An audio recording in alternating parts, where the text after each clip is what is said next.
Hey everyone, welcome back to the Cantina. Hope everyone's having an okay week.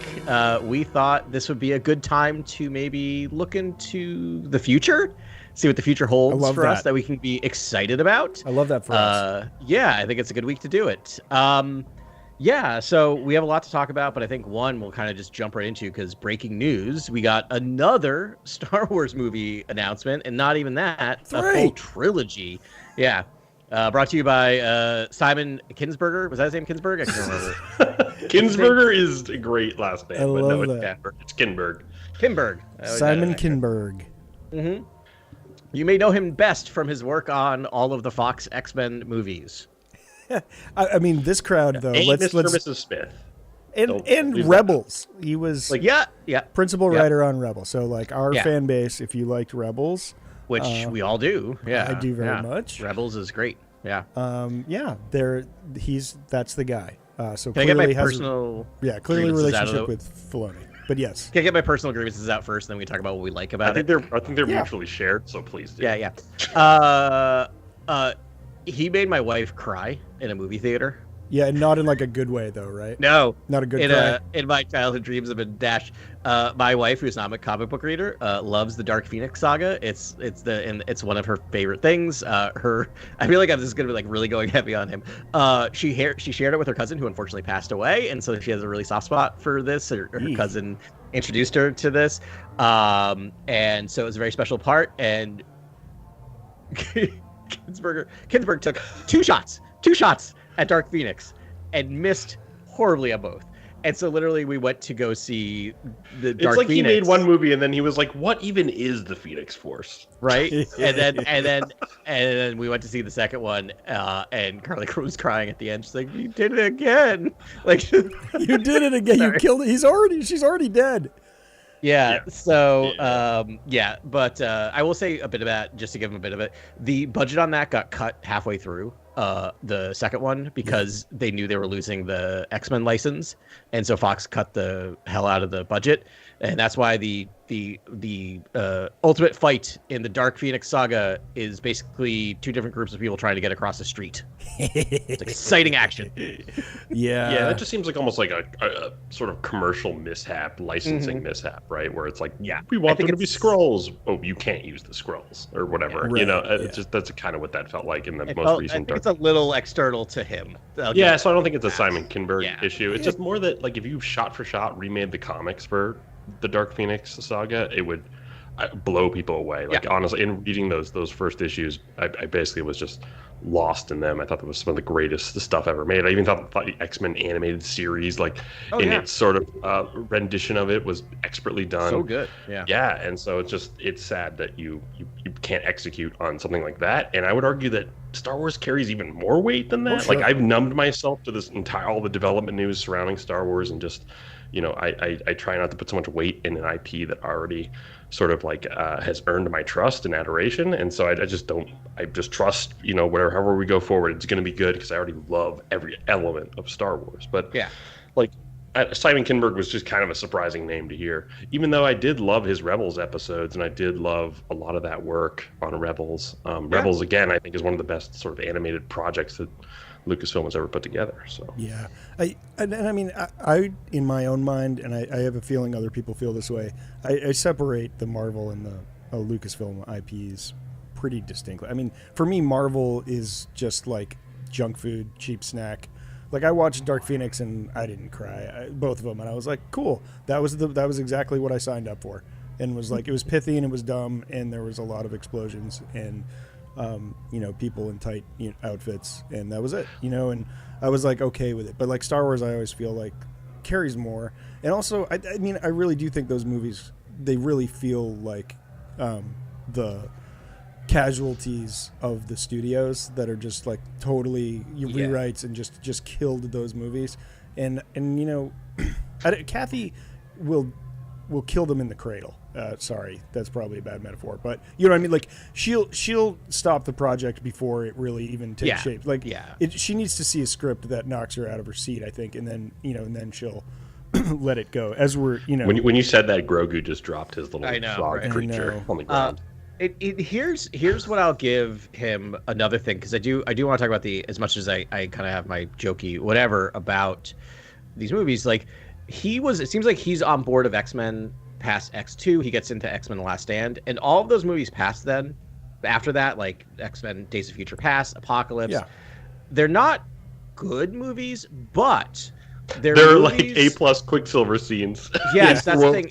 And when I watch those movies, I go, wow, you were trying to do some stuff in those movies that deep X-Men fans are. Like he's trying to bring people in, and I think there's limitations surrounding budgets and other stuff. And so I appreciate the attempts of these things. Like as we all have to remember, like X-Men and Spider-Man was like the only comic book thing. So, I give a bit of a pass on that. And, he's done some other stuff. Oh, I think having it be episodic will be, like, having it be a trilogy will be extremely good for Simon Kinberg, given that, like, I feel like what Last Stand suffered from some of the X-Men movies was they felt like the end of a trilogy, or they felt like a singular sort of story, and like First Class even, and things like that. Like, it just felt like they didn't know if they were going to make the next one, and then obviously they do, but it's like, and it's just this entire different comic run that they sort of they weren't building a universe like Marvel is building a universe. And so I think there's some uncertainty there. Mm-hmm. But I think with his Rebels work, I think he worked on the Mr. and Mrs. Smith TV series, or I guess, he blessed it, because I think he invented it. I think it was his college thesis script was Mr. and Mrs. Yeah, he wrote the Donald Glover, which is no, he wrote the original with like Brad Pitt and the concept. Angelina Jolie. No kidding. Huh. So that's the other thing to keep in mind is, like, so he has like producing credits on a lot of stuff, just as like a background thing. That doesn't necessarily mean you had anything to do with the movie. It just might be something they give you because it's connected to you. So like Logan, I'm trying to see if he actually did any writing on Logan, or if he's just connected because of... I think he's just a co-producer. I really... I don't. Yeah. He's a co-producer, whatever that means. It's probably... Yeah. I will say he did write a movie that Hayden Christensen was in called Jumper. He wrote Jumper? He wrote Jumper. Which is not a terrible... It's actually just an extremely fine B movie, like, watch at home. It's a great time. And written with Goyer, so like it's not like it was like, it's one of those movies. Some movies hit, some movies miss. Yeah. And he's got his fingers in a lot of pies in Hollywood. I mean, like, he's, I think, a fixer at almost every, like, Fox and obviously Lucasfilm, and he was oftentimes, I think, called into all these different projects to give his insight and sort of consult on them. And I think he's actually consulting on Star Trek at the same time. He's got this development deal with Star Wars, which is wild. Which is wild. Yeah. Yeah, I mean, his head will be in the stars anyways. You guys are actually making me feel better about this, knowing like all that, because it's like, so he's a trusted name that's handled big budgets before. He's a big boy with a lot of experience, and I do think, like, Lucasfilm, I still look at it as kind of like a big budget indie film company. I know, like, they're under the umbrella of Disney, but I just feel like they have, Kathy has a fair bit of autonomy there. She's building her own creative team, doing her own things. It's like it's its own world with, like, very distinct writers and stuff. I mean, it's also extremely difficult to sort of hear this information and not understand the vision. Like, there's we didn't get the pitch. We don't know what's going on. But if it's like some sort of like seductive tango, like The Acolyte, and this sort of like those early drafts of the Lucas sequel trilogy, where it's like Kylo was supposed to be sort of trained with another female Jedi, and like, or female Sith or something like that. Like some kind of romantic, like, sort of Sith Jedi thing could be extremely well done from Simon Kinberg, given that that's essentially Mr. and Mrs. Smith. Yeah. Like that. It's like that's all that is. But it's a trilogy. Like you said, it's a trilogy, and that's what I'm talking about. Like, it could go there. You know what I mean? Yeah. Right, and hopefully he had a plan for a trilogy, right? Like, that's the low bar that I kind of want cleared. Yeah. Which is just, do you have a plan for your trilogy? Right. You do? Good. Take it, because that's the thing that kind of was a little messed up with the sequel trilogies. They had loose plans and whatever. My conspiracy theory / question. On the cards, Adam. I'll have you know.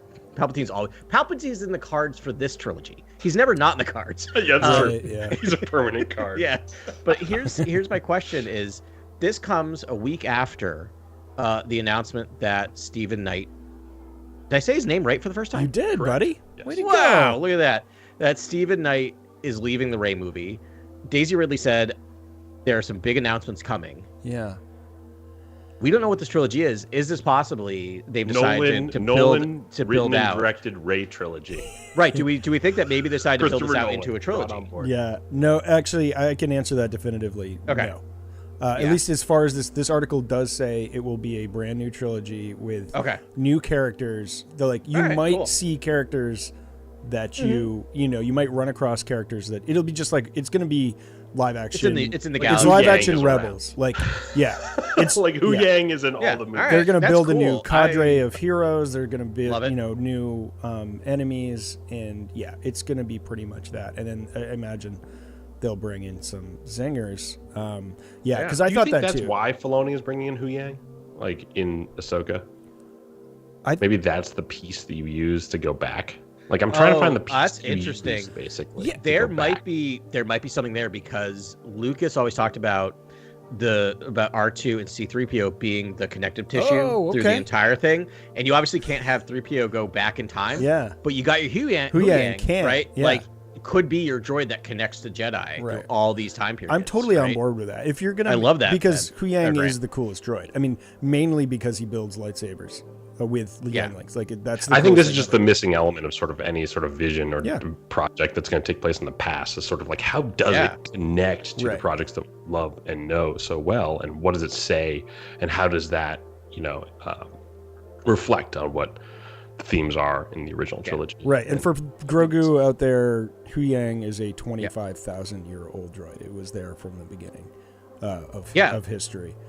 Literally, right? Like I think in timelines, doesn't it say like Hu Yang comes online? Here, I'm gonna grab it while you guys are talking. But the other thing is he's voiced by David Tennant, so yes, please. Yeah. They also got a huge name to voice him, so I mean, again, he could just jump into any movie and be perfect. And pop it in there.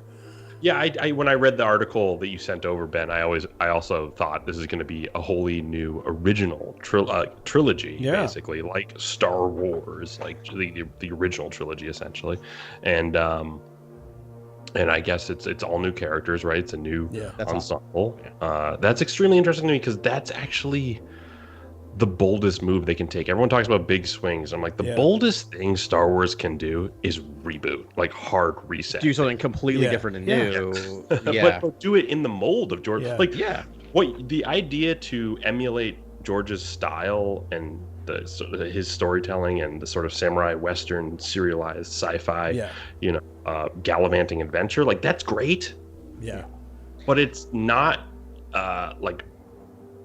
sort of deconstructive if it's not new, basically. So what you're doing is basically just rehashing everything, and it's like instead you should just restart, new people, new characters, new adventure, new monarchical sort of like characters, princes, princesses, emperors, kings. Whole cloth, man, because he really did nail it. I thought the world building in Rebels was second to none. Like whole cloth building a whole cadre. We talked about this every time we do it. Like I just can't believe how much I love all of those main characters in there. The way I'm going to put this is that I would really like for the dialogue to be at another tier, though. That's another big issue I guess red flag I have is that the X-Men movies are fantastic films in terms of action and in terms of set character pieces, development, like long form development. But the dialogue just never hits, and it's what's your favorite quote from an X-Men? Quick, what's your favorite quote from an X-Men movie? Definitely Xavier quote, probably like his initial speech, the first movie. That's great. What is it? I'm just saying, like my point is like, and I've seen those movies so many times. I love those first movies. Checkmate. Like that's like it's not. I think, but they love to pair. How's it going, love to pair. Yeah, there you go. Yeah, actually, I do have one, but I can't say it on air. Anyway, but sorry, I was trying to do the line in my head. So the thing is about it is that they love to pair up writers. Gino and like right. So they'll pair him up hopefully with someone. I just want to circle back to Hu Yang. So if you look at the timelines book. Oh yeah, sorry, Hu Yang. 25,025. BBY is the birth of the Jedi. 25,020. So 5 years later, Professor Hu Yang is powered up. So he's there 5 years after the Jedi are formed. So there's your through line. Yeah. Like, great. How's that not your scene? How's that not like him booting up for the first time, opening his eyes for the first time? We're like, wow, this sets the stage. We are way back. Yeah. Yeah.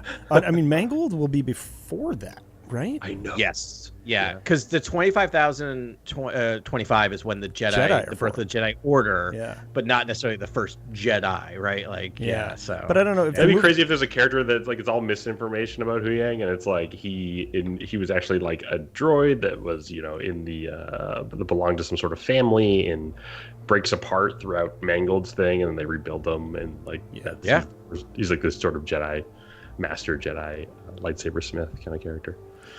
Yeah, no problems with Hu Yang. He's going to be great. So, yeah, all right. So I'm feeling a little better about this. It obviously he has a relationship with Filoni. I think, we definitely filled you with dread in our text messages where we were just bashing the Dark Phoenix mishaps, and we're just like how awful it is to get 2 bites of that apple. No, I agree with you. It's such a delicious apple. Like, oh my goodness.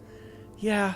Well, we got that. So, yeah. But then looking over his entire career, he's also young-ish. I mean, he's only 51. Yeah. Which to think about, like how long he's been writing stuff. Like he knows how to work in that system, right? And he must know how to take notes. Yeah. Right. Like to be that successful. He's kind of entering into Gilroy territory. These writers that have been around the block, they've written 1 million scripts, they've read 1 million scripts.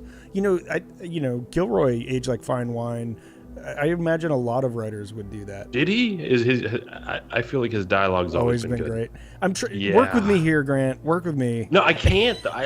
You're right. He's always been good. Quite a bit. I mean, he's made some again. This is someone who's out here for us absolute geeks. Yeah. You know what I mean? Who's like, you know what? You like X-Men? I will do whatever I can to make sure these are like, X-Men, heavy movies where you get lots of different X-Men, stories and tales and characters that are sort of just thrown at you over and over again. That's awesome. I'm just happy and grateful for that. And I like the Rebels episodes and things like that. And I'm here for this trilogy. I mean, I'm excited for it.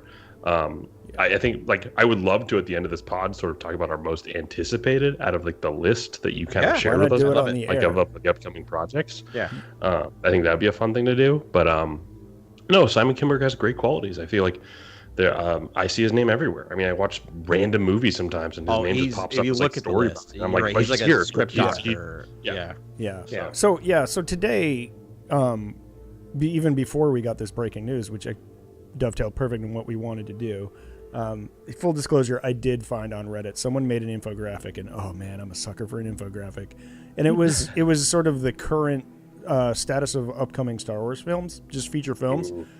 And I have my own list that I keep and stuff, and so I checked it out, and I was like, actually, this is pretty complete. And then we got excited about that. And that's what we're going to talk about, just sort of like the future and all the different stuff we're going to say. But before we move on from the Kinberg trilogy, I mean, we got to ask you guys, what's the era? What's the era of the trilogy? Far-flung future or distant past, I think, are the 2 options. Okay. Yeah, I mean, what I'm worried about and where I think they're going to do is they're going to set it concurrently with the original trilogy or something else like that. Right. And tell another story. That's my, because think about the most popular, and by popular, I mean like the one movie in the sequel era that everyone agrees is wonderful is Rogue One, right? And so that's always my fear is they're just gonna be I would watch like a Afra trilogy or something. So we mock what we have no idea what it's going to be, but you're right. Like if it's as good as Afra, sure, let's go. It's like Indiana Jones trilogy that takes place concurrently with the original trilogy. That's fascinating. I think Far-Flung Future. I love that. I think it's interesting, but I think the distant past or the sort of the mid-distant past, essentially, not where Mangold is going, but like sort of like the golden age of the Sith Empire. I think, to me, that is the most fertile ground for Star Wars, is to get another empire, essentially, not a First Order or Knights of Ren, like all these sort of like made-up factions that no one cares about. Like, I think you need a very strictly like dark side empire, essentially. And I think the Sith Empire is key to telling the next iteration of Star Wars. So I love that. I don't necessarily love that for Kinberg, based on the movies he's written. I don't know if he's the guy to do that. I think Leslie Headland was a great candidate. Leslie Headland would have been perfect. I was like, is this proof of concept for like Sith Empire creator? Because I vet her. I think she's ready to do that. Because someone needs to do that long form, essentially. Yeah. And who's that going to be? Who knows? I don't know. Yeah. But Leslie Headland, I think, has just showed the bona fides to sort of do that. Yeah, everyone loves a stranger, man. He's fantastic, and yeah, you could definitely build on that. We were almost got the Plagueis story via Headland, which would have been dope, but we'll see what the future holds. I think I have two. I think I said on a previous pod, like the two like lowest hanging fruit would be Luke Skywalker on his like vision quest after Return of the Jedi, just sort of wandering through the galaxy. I don't like that for here. I think that's an animated show, and I don't know, or a serialized television show. I think that's a Terrence Malick one-off. Like that's what I think that movie is. Honestly, I love that. I think it's like a very naturalist, avant-garde, cinema verite, sort of like Luke exploring after Return of the Jedi, and it's like you hire Terrence Malick to shoot like de-aged Mark Hamill, and you do all these beauty shots of de-aged Mark Hamill as much as you can. That sort of offset The Last Jedi and how curmudgeon he is, and sort of show the beauty and the tranquility of what he became at the end of the original trilogy. That's sold, Grant. That's exactly it. You're right. I mean, and I was going to say probably not that. That's exactly what it should have been. What one will be hopefully. We won't get that project, but it's okay. Well, I mean, it's a pretty. We're going to go through about like 10 potential projects here that are all in the works right now, and that's not one of them. So, get in line. But the other one I think would be the Bane era was what I was thinking, like the Bane trilogy. What a I love that.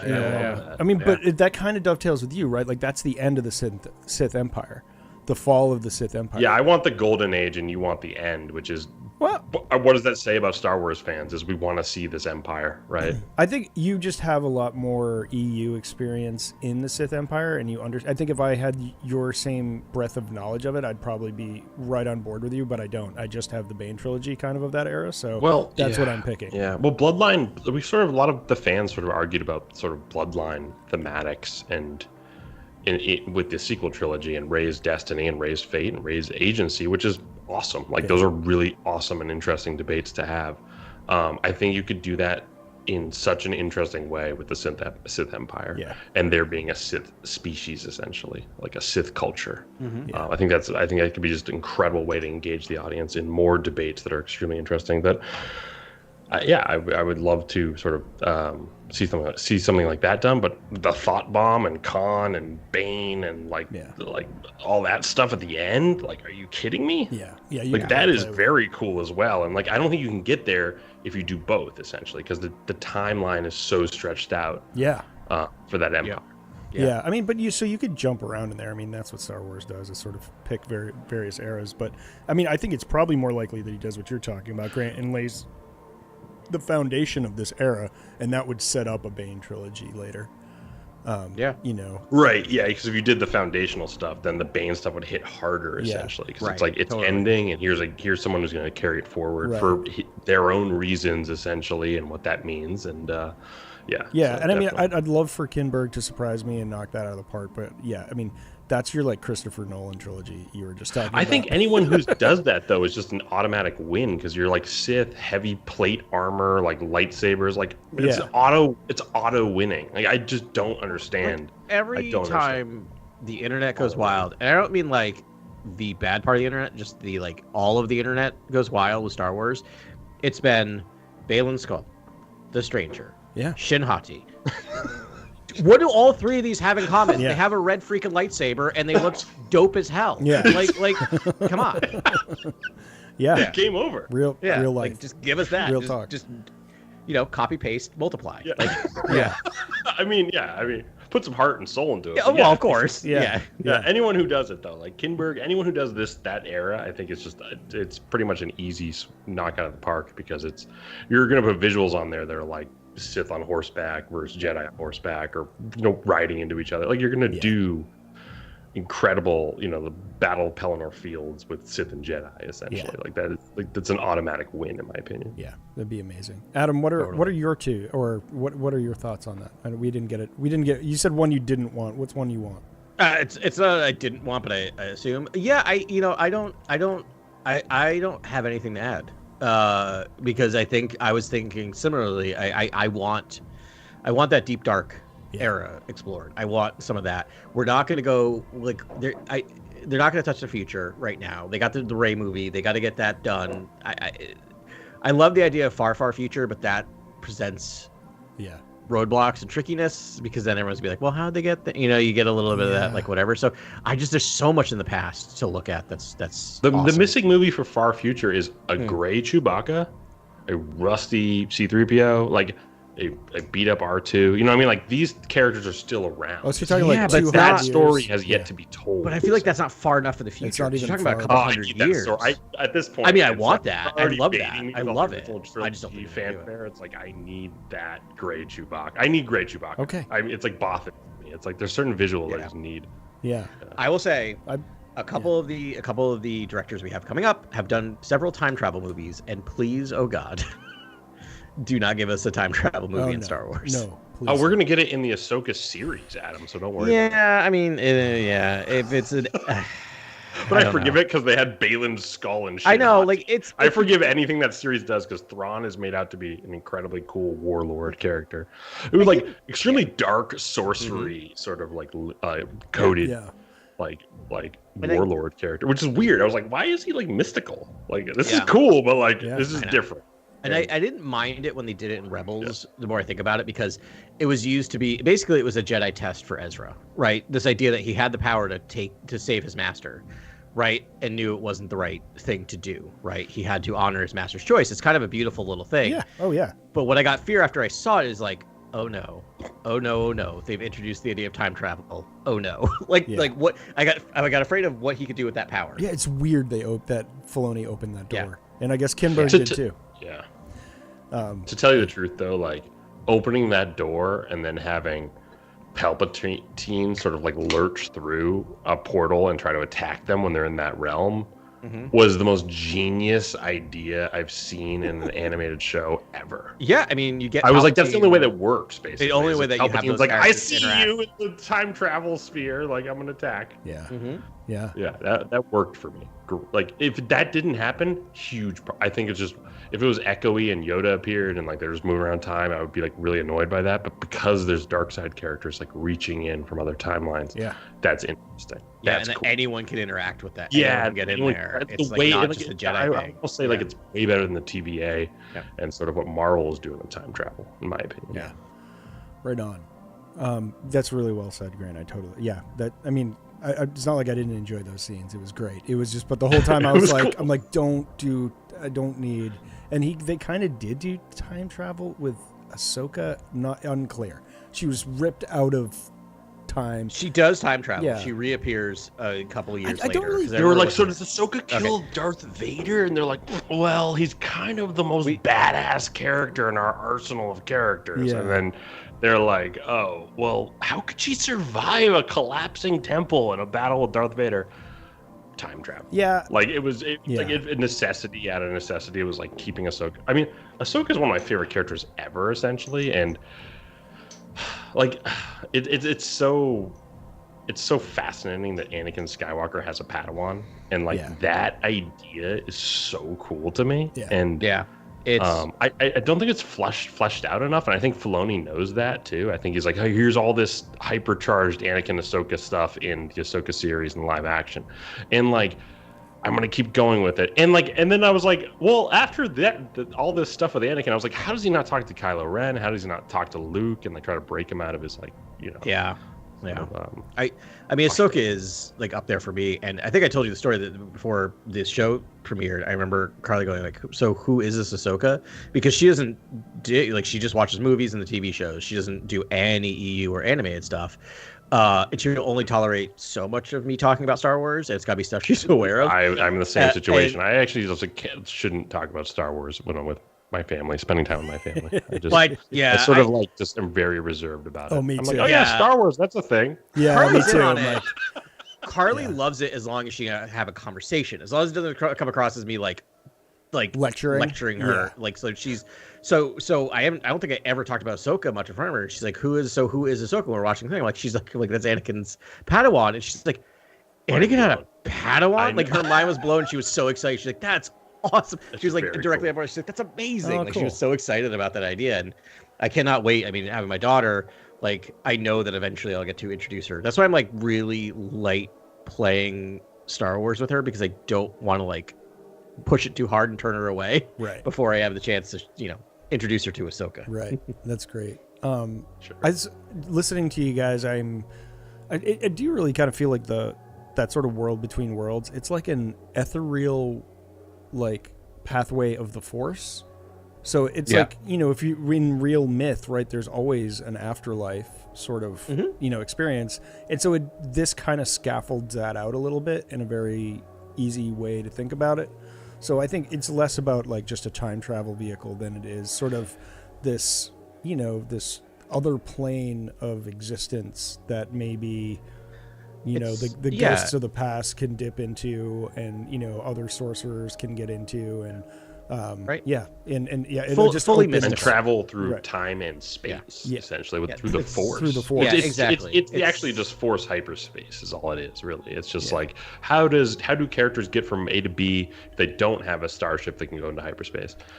They can go through the world. Right. Yeah, This is another way to get. It's an extreme, like Omega class Jedi power, right? Like that's what that is. And it introduces something else that's interesting, because I remember listening to a podcast way back when, and they're talking about like, well, how do ghost Jedi ghosts get from planet to planet? Can they just like pop up? Are they swimming from planet to planet? Right. And now this actually introduces like, no, they're actually able. This is like, maybe this is when one becomes one with the Force. When Qui-Gon figured out one of the Force, maybe he tapped into figuring out how to enter the world beyond worlds. Yeah. Like maybe that's where Force ghosts go to, right? And like, yeah, and there should be tiers to it and all that. Like, and I don't need to know all the answers, but it does make kind of like there needs to be in Star Wars a sort of afterlife world. Like it's introduced, and it's alluded to, and it's nice that it's vague. But if as we get into like more and more storytelling, there sooner or later they're gonna have to borrow on it. And Filoni's apparently like got the green light, and he's just like, yeah, I'm gonna set the precedent here, and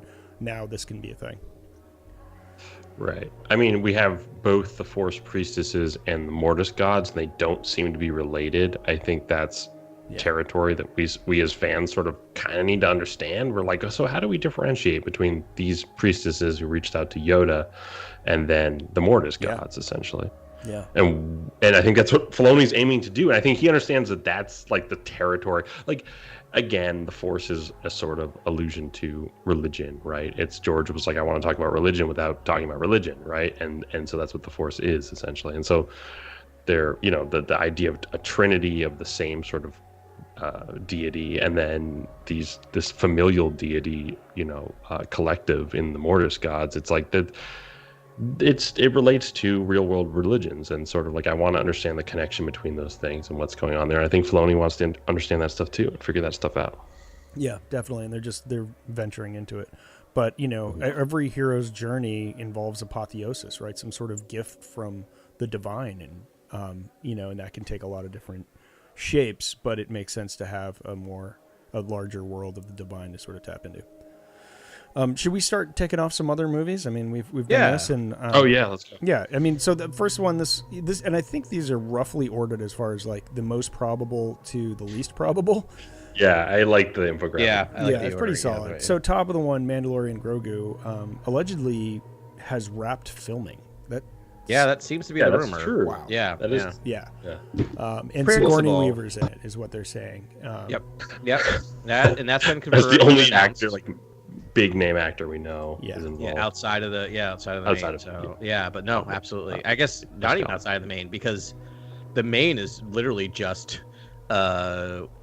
it's just Grogu, which is a puppet, and I can think of the actor's name who plays the Mandalorian. Pedro Pascal. Pedro Pascal, which is just a voice.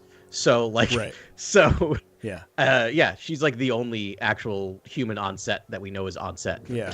She'd make a great warlord, wouldn't she? Yeah. Yeah. Remnant Imperial. She would make a great anything, Yeah. and I don't even mean that to be like whatever, but like you Yeah. could slot Sigourney Weaver into like she could be like leading part of the rebellion or or the New Republic at that point. She could be an Imperial warlord. You She know could what? be, You know what? Yeah. You know what I think Head she's of the- doing yeah. is that? she's raising the alarm about the First Order. Yeah, Oh, I like yeah. that. So I think I love she's that. raising yeah. the alarm about the xenomorph. Like she's raising the alarm about the issue. Yeah, Like in and the no one's. Ooh, I like that. Yeah, that's my hot take for what I think. like That's it. a hot take. She's one of the best to do that sort of action in a story. Yeah, so that one's in the can. We have that to look forward to. Summer 26 is on schedule, and that would be super fun.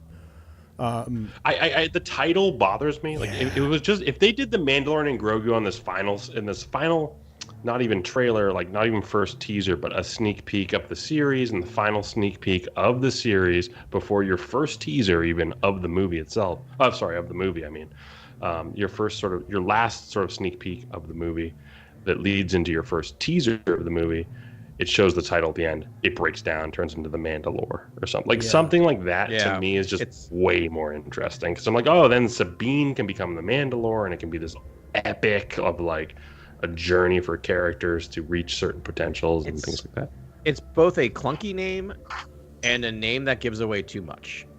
In a way, right? Because for exactly what you're saying, Grant, because we know what it's not. If you're calling it the Mandalorian, in fact, it's like by that, it's like they're saying Grogu isn't a Mandalorian, right? Well, it's weird, right? I mean, because we the know Mandalorian, he is, but it's like there's like so many Mandalorian, but there's not even a the Mandalorian. I always liked the name the Mandalorian because it was a little bit vague. It's there's a lot. We know a lot of Mandalorians. Grogu now or Grogu Jaren now or something. Like I'm so confused. They're like basically one at this point. Well, it's his like son. They have become one. They are a tribe of two. No, 100%. It's his son. But like, and he's all of our son at this point. and maybe some people's chihuahuas. I just feel like at this point they're one. So like the Mandalorian and Grogu just feels weird. It's weird. It's Lone Wolf and Cub. It's like it's a safe thing. It's like Lone Wolf and Cub. It's Mandalorian and Grogu. Yeah, it's same. It's a title scheme. Here's my take on the movie as a whole. It is the movie of all the movies announced I'm least excited for, but am most confident I know I will enjoy. Does that make sense? Like I know I'm going to enjoy that movie because it's a popcorn movie all over. Yeah, of course. Yeah. So I'm going to have fun at the movies. I know that. If it is if he's just strolling or Grogu around town and like someone tries to like raise trouble with him, and they just fight back, like I'm there for that movie. It's so sad that I'm there for that. Basically, it's familiar. We know it. Yeah, exactly. And the titles that we really don't know anything about. It's kind of like a spring training fever. It's just like anything's possible zone, and so you can expect the impossible. Yeah. Maybe the Browns will win the Super Bowl this year. Oh, week 5? Nope. No. Yep. Wait. Yeah. Last thing I heard, there was an uptick.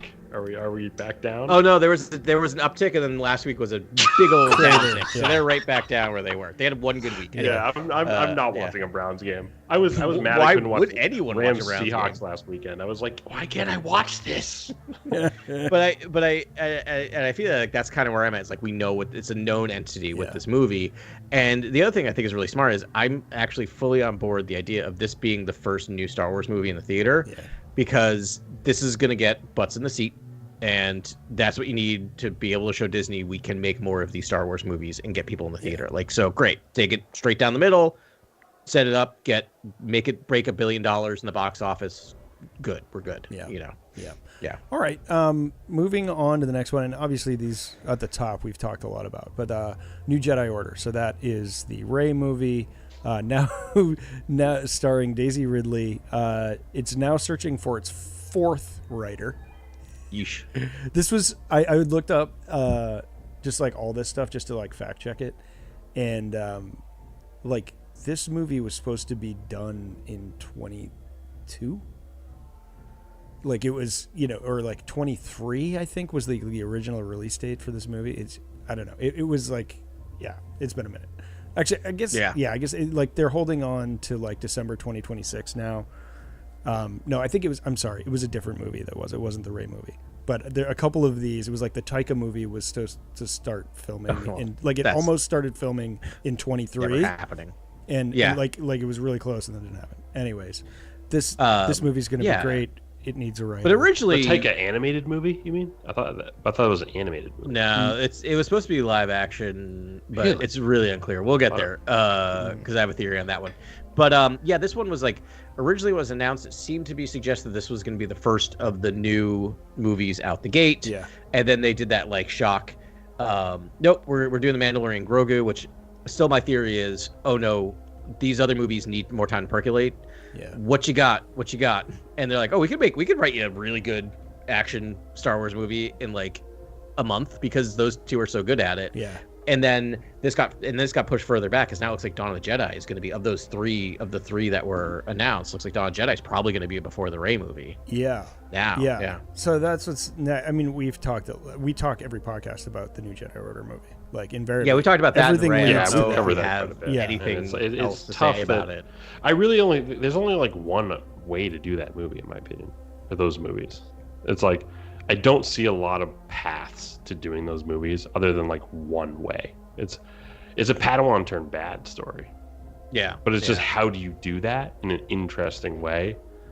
And I have my own ideas. I'm sure other creators have their ideas, but it's just like it has to feel more interesting than Rey just being alarmed that Padawan has turned to the dark side. There has to be something else tied to all of that that's very interesting. That's not Palpatine either. So it's very tough territory. It cannot be Palpatine. That's or Kylo, though, right? Because you also got to avoid the Kylo slipping to the I think dark. I think Kylo is falling prey to what you fell prey to in the sequel trilogy, which is just strictly sort of fan service. And I don't think if you're already going to make Anakin a non-character in the sequels, like I don't know how you bring Kylo into the Rey movies. Like I just don't understand that. Like I don't understand the logic of that at all. Yeah. It's confusing. Yeah. Can I bring in a question from chat? Oh, we got a right, question sure. from chat. Because it could tie into this. Is Tyler asked, will we ever get a Knights of the Old Republic movie? Do you think any of these? I know we're kind of jumping around. Any of these could be a Knights of the Old. I mean, that might be a show. Yeah, I think talk about. Knights of the Republic is. I think that's on the table. It's already canonized, right? The Rakata Empire. I think Luthen Rail mentions it. I'm lightly okay, so it's canonizing. essentially canonized at this point. Yeah. I'm inclined to think that they'll do the video game. The game is what is the sort of like backbone of that story. The opal or the sort of the sort of masterclass in storytelling. It's like the game itself is you can't really recreate it as a film because the game is so effective. Yeah, and like, there's plans to modernize the game, right? They were going to do a refresh of the game. It got shelved, but it's still in production. It got shelved, but it's still like possibly. Yeah, there's always rumors every couple of months that it may drop. I think we get that first before we get any film adaptations, and that could take fans years. Fans have been like clamoring for it. It seems like an easy That's sell. because you're getting a new Sith character, you're getting a new Jedi character, Bastila Shan, Darth Malak, Darth Revan. I really don't understand the adoration of Revan when it's essentially the player character. I never understood that. I was like, oh, so because you experienced everything they experienced, you are elated by the character? Like, I'm confused Jedi, about all that. I guess just the idea that all the sort of bait and switch and sort of reversal stuff that happens with the character is so fascinating to people that they really are smitten with that idea of a character being mind wiped, an amnesiac. Sith turned Jedi story, Sith turned Jedi turned Sith story, which is like, that's fun, but like, why would you do that again in a film? I just don't understand. It doesn't make sense. But the Sith turned Jedi turned Sith is one path, right? Because you can also get the Sith turned Sith, Jedi, stay Jedi, stay Jedi, which to me is an interesting story, right? Because what that's the ultimate redemption arc. That's basically the what if Darth Vader lived, right? Because if Darth Vader lived. My whole thought is he never would have been successful as a light side user because he would have had all of the guilt that would have like torn him down. And so if you get the amnesiac, what you're showing is that like it's not the dark side that turns people dark. It's their inner thoughts. And if you take that away and they completely don't remember what they've done and they're still attached to the light, it's an interesting story. I think it's definitely an interesting story. But the dark turn to light turn to dark is really depressing. That's the only way I would do that movie, though. Like, I mean, of course you would. Like the movie would be like, oh, I was dark at one point, and now you've hid this from me. I'm going dark. I'm going to me, that's how. I kind of like that. Yeah, I mean, I see where you're going with that. Kind of like. Yeah. Yeah. But so to answer your question, Tyler, maybe, but probably not for a long time. Yeah, I think they refreshed that game first. I also think I think people like Revan because the design's so cool. Like a red and purple lightsaber. The design's elite. The design is incredible. And that's like the Old Republic. Like there's so much room for just like hypnotize. Really captivating, hypnotizing. Thank you. Hypnotizing. Like design. Like I've seen some fan stuff that I'm like, that's amazing. Like Jedi Sith War stuff. That's just like fascinating. To tell you the truth, I think Knights of the Republic 2 has some concepts that are more interesting in my opinion. They're like the Darth Sion, Darth Treya sort of characters to me are like, and if you liked the episode on Moraband in Rebels and like that temple and stuff, like you would love Knights of the Republic 2 and that storyline. Darth Nihilus, like a planet-eating Sith character. That's incredibly easy to defeat in the game. It's like, I guess he's good at other things. Yeah, I mean, is it Tyler or Taylor? Tyler. Yeah, I think now that you're saying it, like maybe we aren't going to get that game, and maybe they do just dive into this. I mean, it would be super low-hanging fruit for Kinberg to do it, and it would be the first of a kind to just like, oh no, we're going to tell this story in a more elegant way or something. But I mean, it would have fans, right? Like, I mean, the KOTOR fans would run out for it.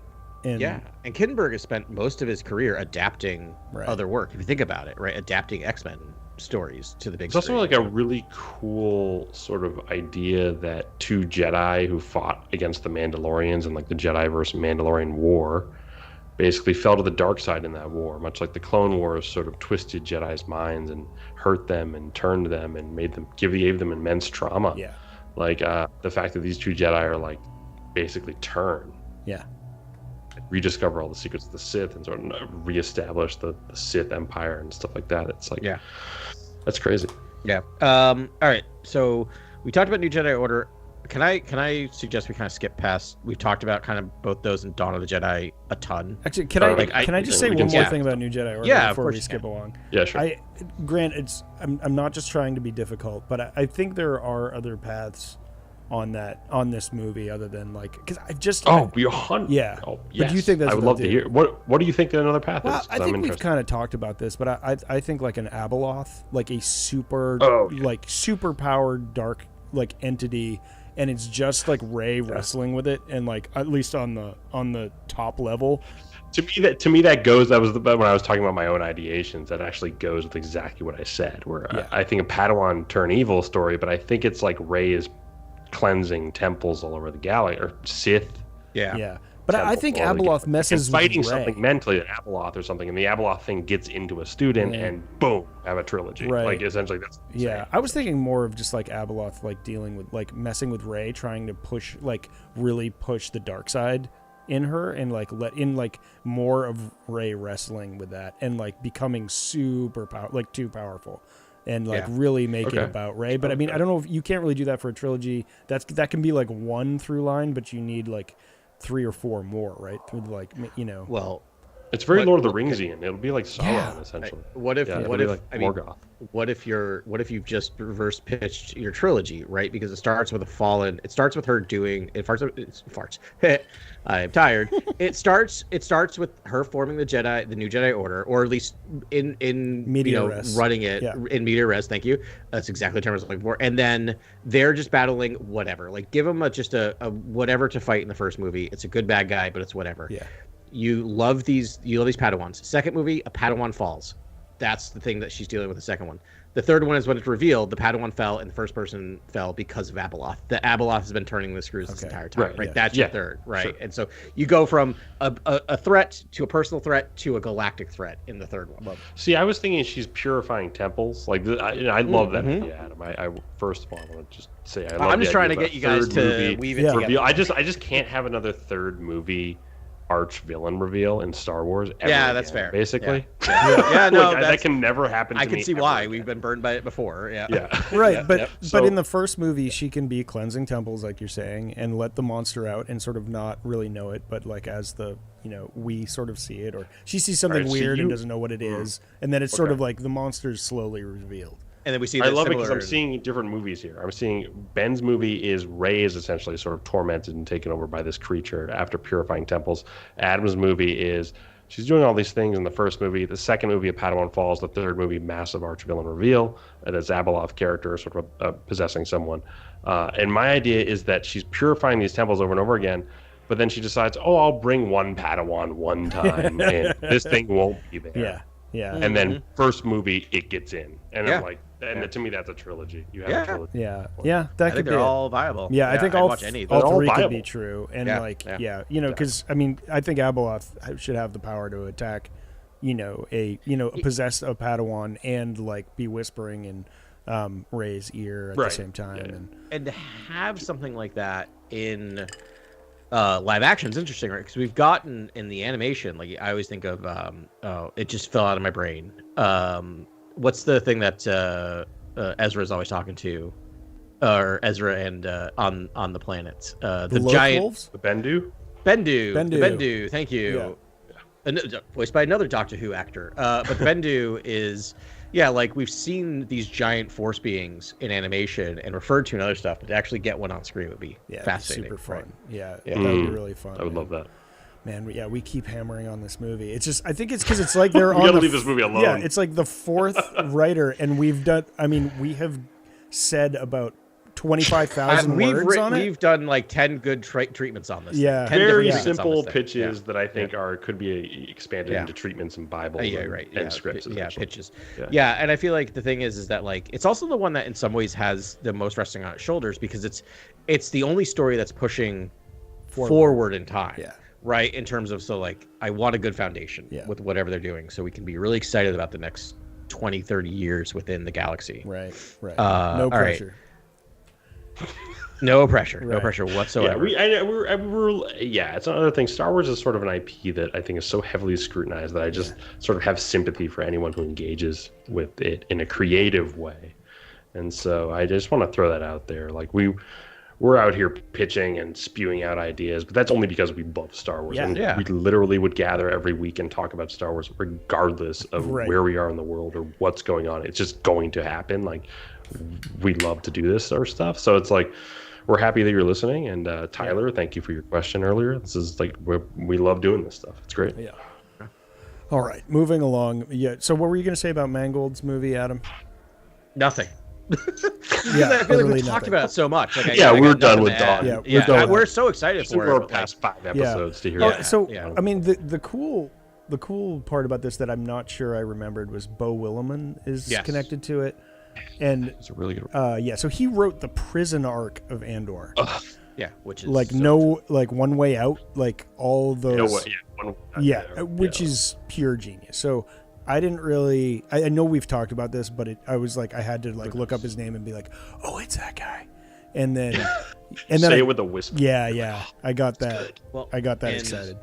All the best Star Wars that we've seen are, or as of late, are paired writers, right? Mm-hmm. People who live in the universe and who don't, right? Mangold is an excellent. I mean, just look at the list of the movies he's made. Yeah. Most are really, really great. But he may not have the deep knowledge of Star Wars, and you get someone like someone from Andor who can also write the dialogue, because this movie is going to live or die by its dialogue. I really feel it. I feel like it's the most important one to get the dialogue right. Yep. All right. Yeah. So plenty has been said about that. The next one up is the Lando movie, written by Donald and Stephen Glover, allegedly.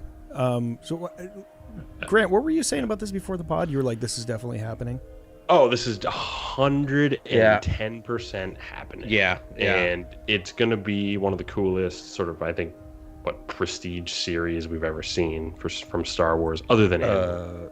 Movie now. No, they switched. Movie. They switched gears. It's now a movie. Which I think it's dying for a series. I'll take a movie. That's fine. Yeah. I think even more is going to happen because of that. Because weirdly, a movie is easier to get off. The thing I think it's Don Glover is really trying to make the transition into film a little more. I mean, if you look at Mr. and Mrs. Smith and Atlanta, he's earned it, man. He's earned it, and he loves Lando. He talks about Lando all the time. I think his Lando is so good in Solo, and I love the idea of having the actor who is also a great creator take take the helm of this. And like, he writes about it a lot. Like, he seems to talk about it. He mentions it happening. It's one of those things where, and we also know that he does not sleep.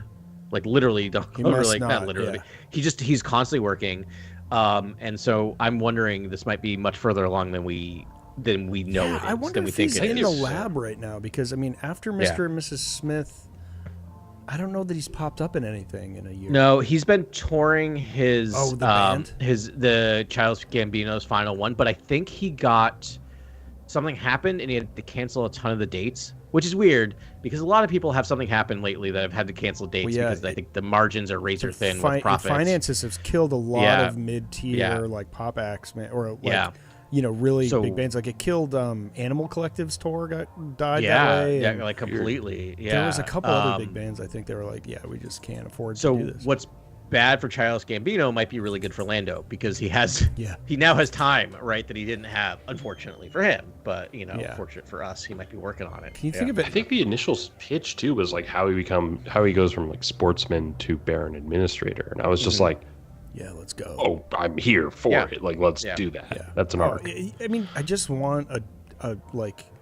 a Donald Glover show. Like, I don't like all his vibes and all of his stuff is amazing, and like that plus Lando equals gold. Like, you don't have to be a genius to figure. There can always be no growth in the show, and you'd be happy. Yeah. I just want to have vibes. A heist or have a whatever. Yeah, exactly. Vibes. It's just whatever, and to have a bit of a character study one that's really just like we haven't had.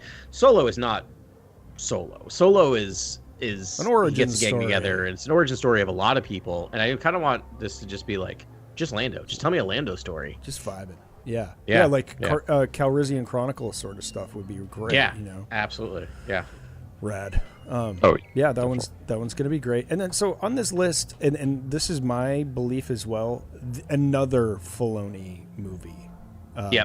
And this one was announced several years ago. It was announced alongside. It was confirmed alongside the New Jedi Order and the Dawn of the Jedi. She came out. Kathleen came out and announced those three. Yeah, I think it was April 2023. That sounds right. Yeah, because that's before that. That might have been the Grogu movie, right? That's just no. The Grogu movie was in even 25 after. Now, right? Yeah, the Grogu movie was a surprise after all this. Once things started not developing at the speed they thought they were going to develop, that's when they suddenly announced, no, we got this other one. It's like filming, I don't know, next week. We'll figure it out. It's happening right now. Right. How are you chief creative officer and then also directing films? I don't understand how that works. That's two films, right? I don't get that. I mean, the guy works, and think about all the production people under him. I think it's just giving him an official title to make Star Wars fans feel better about themselves. It's fascinating because the IP has just so much weight to it and such a beautiful thing, and Dave Filoni had such beautiful years of tutelage under George that it's like we need someone to greenlight the storytelling, but also like understand where to go with the story. And like there's like Pablo Hidalgo and Filoni are like some of the only people that basically can do that. Well, there's a whole story group team. It's not just Hidalgo, Oh no! I didn't. But I mean, like that's kind of team is huge. My theory on that is probably it was happening anyways, and Filoni was like, look, this is happening all the time. I need to get paid for this. And like, I wouldn't mind a title to go along with it. Like, it just like, it's like, I love doing this. This is great. But it's like, if I'm going to be directing two movies and you expect me to do this all the time, which I love doing or whatever, I need to be compensated and like, and really I should get a title or, and I don't know if he came to Kathleen or they came to that decision, but I think he's the guy that everyone's talking to, and I'm sure he's always making himself available to these, story I don't think writers. that's true. I think Pablo Hidalgo is the person everyone's talking to. I'm sure they're talking. Because every single interview I've listened to, people are like, he is the. Tony Gilroy is like, he is the. He's the guy. The deacon, the bishop of. But is he the keeper of the lore more than anything else? In terms of this is the guy you need to go to figure out how to make this or this work, and Filoni is the big picture. Yeah, Lucas. Leland Shee. Okay. Leland Shee is the keeper. Yeah, but I think I think Adam's getting there, right? It's like Hidalgo's kind of the keeper of the past, but like Filoni is the keeper of the future, where he's he's the one maintaining like who. Yeah, there we go. Write it down. He's the one kind of, directing where these storylines are all going and maybe where they're meeting. and the general direction of the storyline. And I'm sure Kathleen has a part to do with that, but like as far as the dork side of it, I think that's what he's kind of doing. I don't know that she does. And not to belittle her. I think she's just more on she is the pathway between the creatives and the pocketbooks. Right. She's able to and using her decades of experience with like blockbuster, nerd movies to be like, this will work, this won't work. This is why I need to sell it. Like, what are you going to do? We need to be further along. She just I honestly, that's a different gate that you have to clear. Yeah, but it's for those two groups of people is a talent. And then I think we have her to thank for the Grogu and the Mandalorian Grogu movie, because she's like, we had a date on the books. We have to put a movie out. We cannot miss another date. We've missed too many of these dates. We've had to push stuff back. But I also don't want to run into a Rise of Skywalker again, where we rush the new Rey movie just to get a date. Can you take season 4? Like, can you please, Jon Favreau and Dave Filoni, like, you wrote most of season 1 of The Mandalorian over Christmas. Do you have a major motion picture in your box? And knowing that both of them, especially like Jon Favreau, is like, yeah, I can do it. Like, the most rushed movie he ever made was Iron Man 2, which is not a good movie, but it is a completely watchable movie. Like, he had to write that thing in like weeks and get it done and start shooting and get it out. And he still made an okay movie. So I feel like they were just like, yeah, it's great. And she's probably like, yep, just do it. Great. We'll keep that date. Announce it next week. Yeah. Her standards of excellence are like, the lowest tier is like a mediocre Zemeckis movie or a good Spielberg movie. Yeah. And so if your movie is not of that ilk, you're just not going to get made. I'm sorry. Like, so she has an ear for dialogue. And she has an idea of what set pieces should look like. She knows what character growth and development looks like. And like she's one of the best in the business. Yeah. Anything she has her name on is completely at the least is completely watchable. Though the Robert Zemeckis, you can say whatever you want to say about that man, and I have a lot to say about that man, but he makes watchable movies, right? Watchable. Yeah. In terms of like, he's tried something, he's doing something. This is interesting. I can't turn away. You guys just made me think that like the path to like Star Wars glory is paved in the corpses of really, really great writers. Lord and Miller were there. She's like, absolutely that's not. Everything, in my opinion. There's a lot of great writers that have been just at the last minute, like negged and been like, nope, sorry, can't do it. We're gonna move. I also love how much she will just. I love how much she'll just fire people. I kind of love it, and I'm not a big person like I don't love firing people, but in terms of just like her just going like, nah, it's not working, we're pulling the plug. Sorry, like we can't keep doing it. Like we've given like I don't know. The second she fired what's his name from episode 9. I was like, you are my hero. What's the guy's name who did Jurassic World? Oh, Trevorrow. Yeah. Trevorrow. Trevorrow. Yeah, Trevorrow. Yeah, sorry. Yeah. And he's made some good movies. I'm just going to go ahead and say that. No, you aren't allowed to comment on it. Safety Night, Guaranteed is a good movie. Yeah. It's like a fun watch. Yes. Book of Henry, tough watch. Book of Henry. I think I said no comments were allowed, but okay. Is wild. It is. Adam, have you watched all? Yes, I have watched Book of Henry twice because that movie is like, I don't like to use this word, but I will use it. That movie is crazy. That movie is absolutely mentally insane, and it is a movie I'll watch to just be like, no, you have to watch this movie. You do not understand. This kid leaves a book that tells his mother how to like murder people. Like, you got to watch this movie. Like, Adam, we got to start the Unwatchables podcast. Can we do that? I love it. Is it first episode, Tree of Life? Book of Henry, first episode 1. Gosh. Yeah. Yeah. I mean, I think that her best move was bringing in Gilroy. Yes, I think sure, Gareth Edwards makes a great movie. That's a fully Kathleen decision, by the way. She has a relationship with Tony Gilroy. She brought him in. She knew the work was going to be incredible. What more do you need from a CEO of an incredible thing that you love? Like, what more do you need?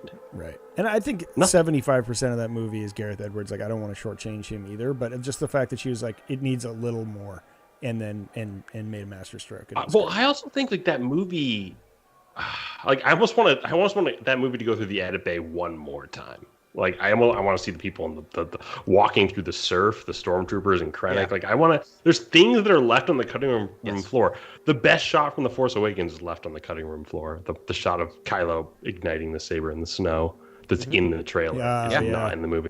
I don't know why shots of the stormtroopers and Krennic walking through the waves on Scarif is not in Rogue One. I was like, I don't care how these shots get into the movie. If Krennic just wanted to like go fishing, like get him in the surf with some shore troopers on the surf. I don't know. Like, I don't also, care how you do it. Like those shots need to be in the movie. I don't care. Just cut to that planet, have that happening, and then cut to another scene. Yeah. Just you know what I mean? Like just who cares? Just give me that shot. What if he's looking at a dead fish after like a weird test or something? Yeah, you can find a way. I mean, you have the scene with Jyn Erso and the TIE fighter rising up.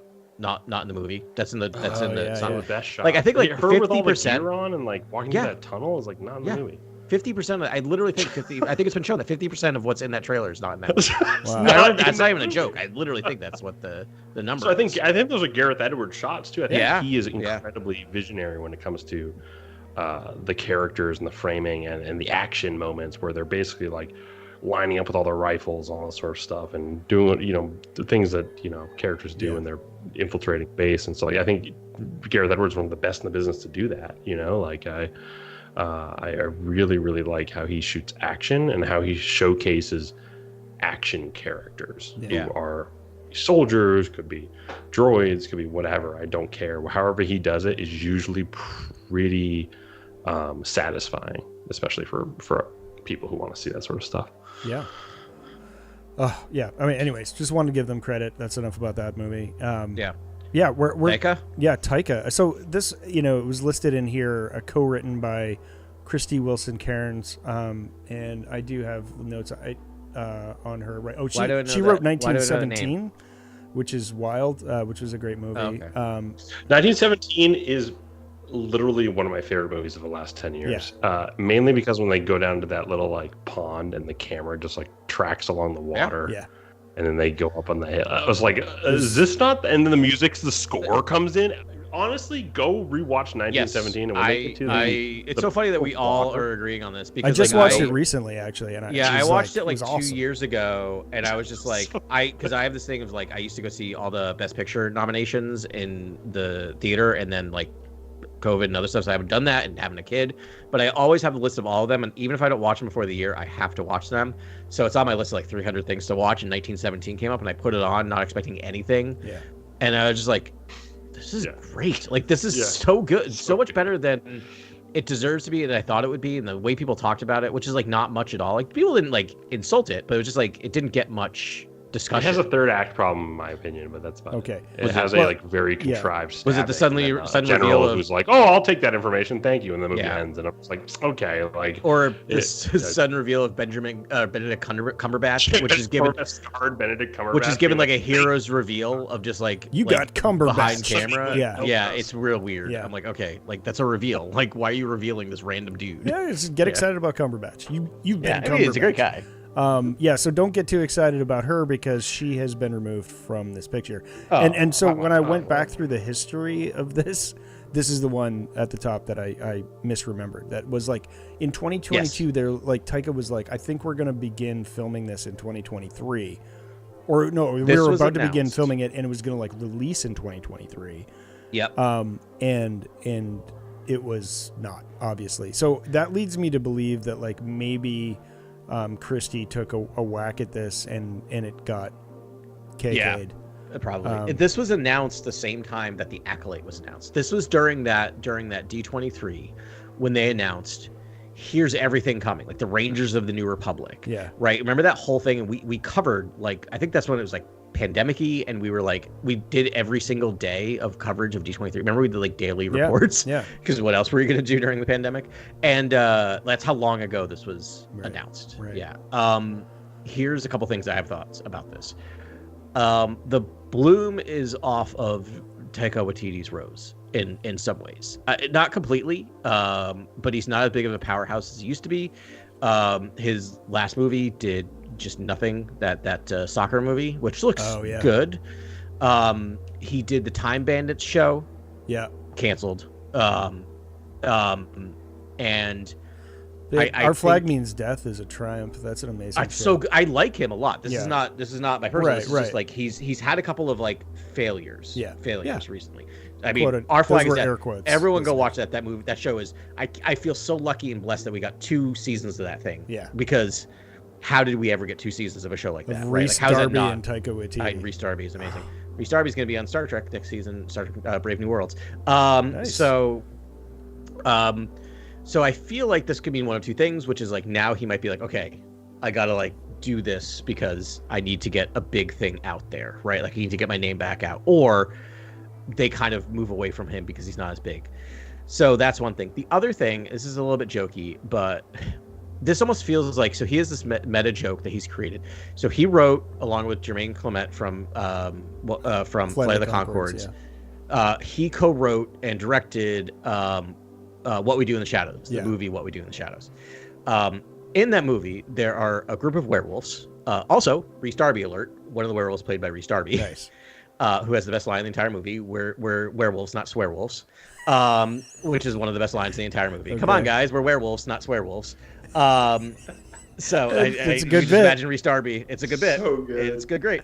But he has announced, since that movie came out a decade ago, that we're making a sequel, and it's called We're Wolves.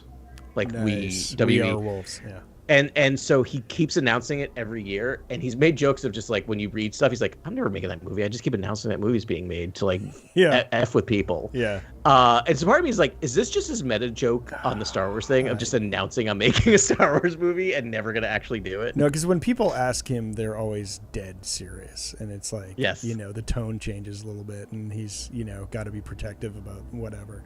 And I feel like the story's changed. He's like, yeah, I'm going to do a thing, and it'll be a thing. And, so now, I mean, he's the only writer attached to it now. So I think, I saw there's the next movie that we're going to cover, the Sean Levy movie. The quote that was attached to it was an interview with Levy, and he said, Kathleen Kennedy just came up to me and was like, I want a Sean Levy movie. And, like, that makes... Why?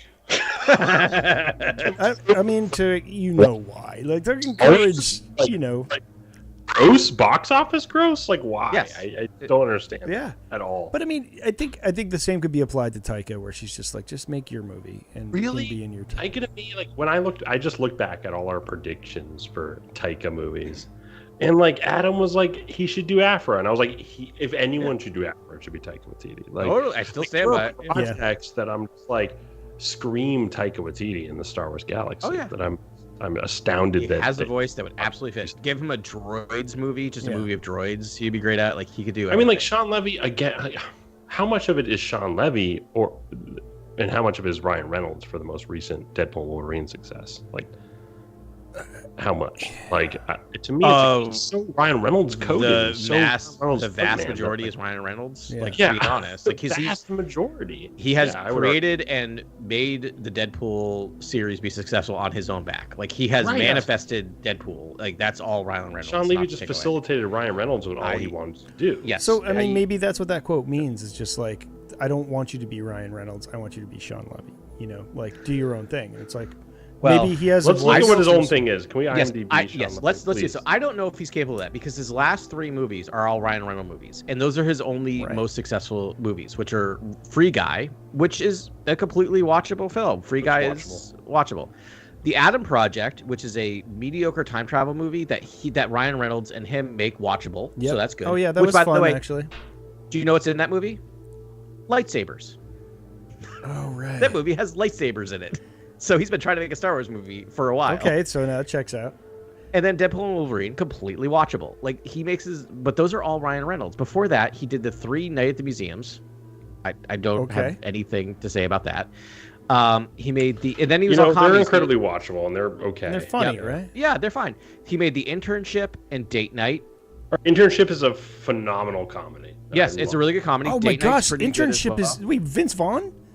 Yeah, Vince Vaughn. He wrote a Vince Vaughn movie? We were in a blender. Now we're saving lives. I know we're saving lives. Okay, I don't know. I don't think you can ever say he wrote a Vince Vaughn comedy because I don't think Vince Vaughn has ever read a line. I think Vince Vaughn improv was bad. Yeah, I think Vince Vaughn writes his own lines. I think you're right too. But oh my god, no man, The Internship was one of the funniest. I watched that in the Pandy, and it's just like it's just vintage Vince Vaughn is just like going off. Might be the Coached last. that movie. It Vince might be the Vaughn last coached Vince it. Vaughn Yeah. you've gotten. But it's like if until, you could just Bad Monkey. plug in Vince Vaughn and watch him go and sell a bunch of tickets, you would. And a lot of people have tried. And let's face it, there are some Vince Vaughn movies that are better than others. That one's top of the mountain for me. Post Wedding Crashers dodgeball comedy for Vince Vaughn, do you take The Internship or do you take The Watch?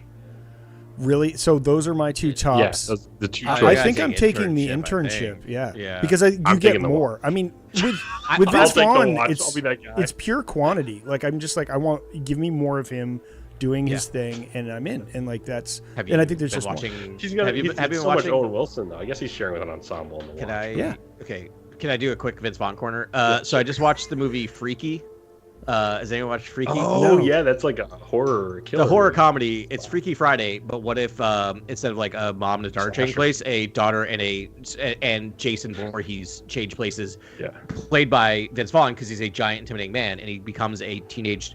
So in the movie, he's then in with his like high school friends pretending to be a teenage girl, and he's so good Oh at my like God. doing that thing. So it's not like So it's not like good. classic Vince I gotta Vaughn watch because he's that. doing an impression. He's really good at it. It's also uber violent. Like when Carly watched it, I'm like, yeah, do you want to watch a guy get bisected by a saw? No. Okay, this movie Right. might not be for you. Maybe another night. Yeah. Also, Bad Monkey is Vince Vaughn being Vince Vaughn again. I've only watched episode 1 and 2. It gets the first 2 episodes. It gets I need much to keep going. better. It gets more Vince Vaughn-y as it goes. I'm into that whole Elmer Leonard sort of like Yeah. Floridian. I love Yeah. it. It's just detective it's a mystery tone. shit. It's its own Oh, thing. stuff. Yeah. Yeah. Yeah. I Oh, I no. heard an interview. Toto, Wookie roar, Wookie roar. Like, yeah, not happening. Since we're still in. What minute are we on? Now I want Vince Vaughn in like this Star Wars. Like I don't even care. I'm like, let's go. Yeah, I was Sure. like, how do we get Vince Vaughn in a Star Wars? Yeah. How do we get Tom Hardy in a Star Wars? We're like Well- talking about these people. Yeah. Like, So it's Sabrina interesting- being in a Star Wars, awesome. I love that idea. I will say the thing about Sean Levy is he does seem to attach himself to actors, or not attach himself, but like works with actors, because he had like Cheaper by the Dozen and the Pink Panther. So those are both Steve Martin movies, Yeah. right? So he worked with Steve Martin 2 movies in a row.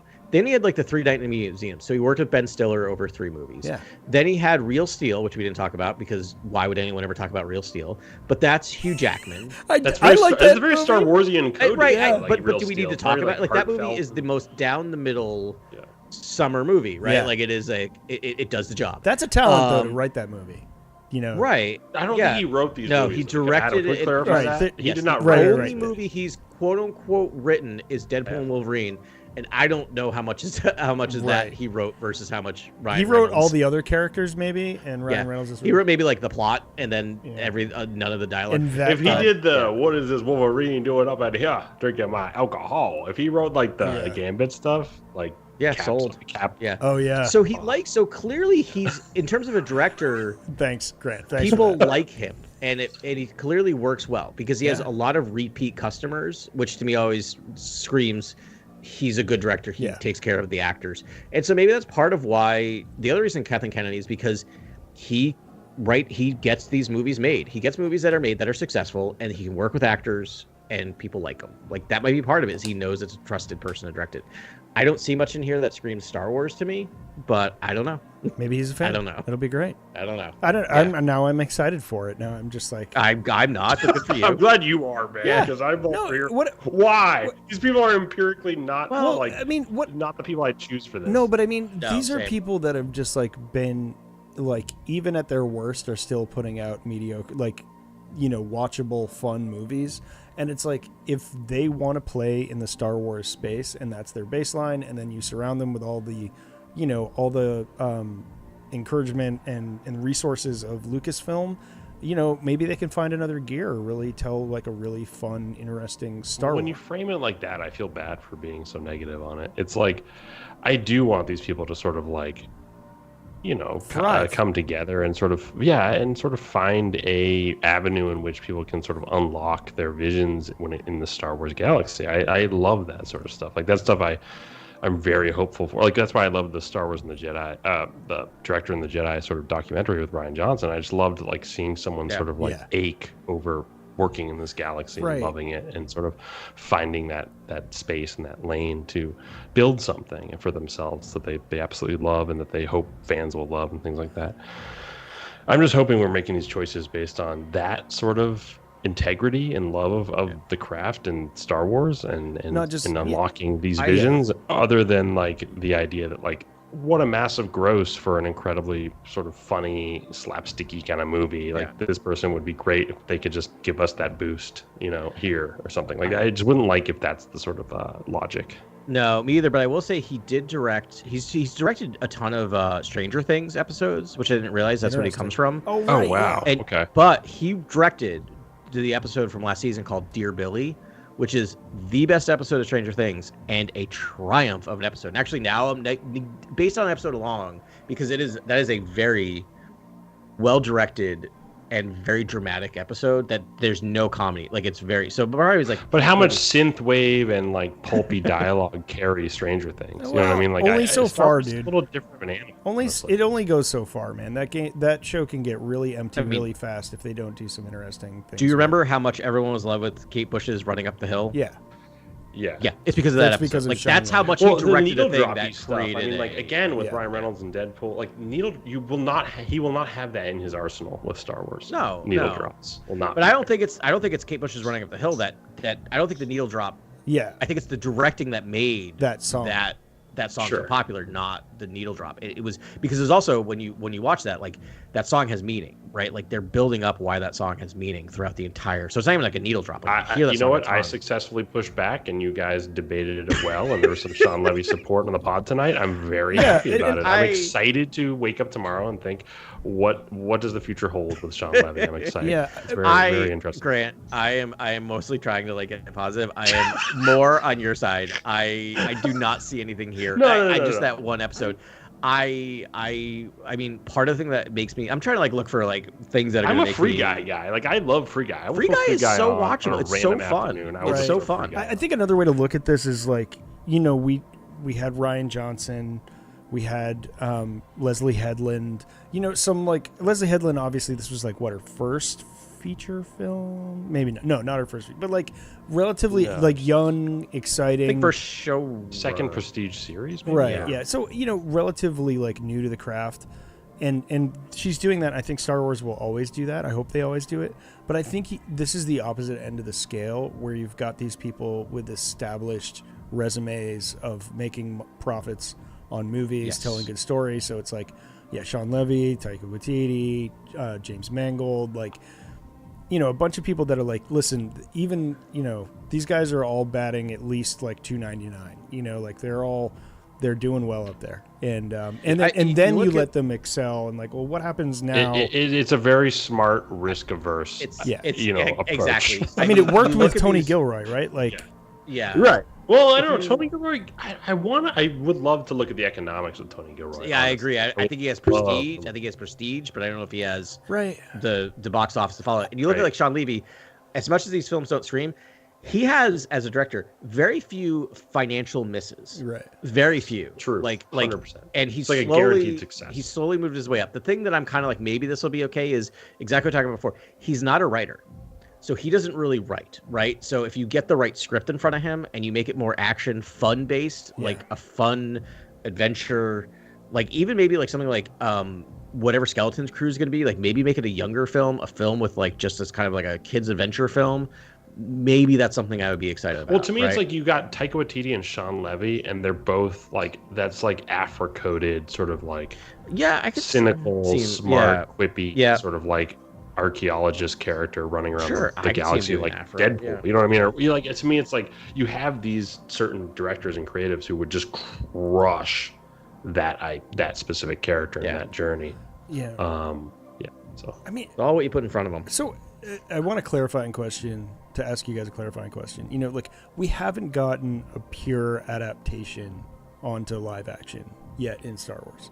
So I'm kind of wondering, like, will that ever happen, or do you think it'll be more like what we're seeing with Filoni and Zahn, where it's not Zahn, sorry, Thrawn, where it's sort of like you're in the same universe using the same characters but not telling the same story? Is that like, do you think that's what they do you think that's how they would deal with a Dr. Aphra story?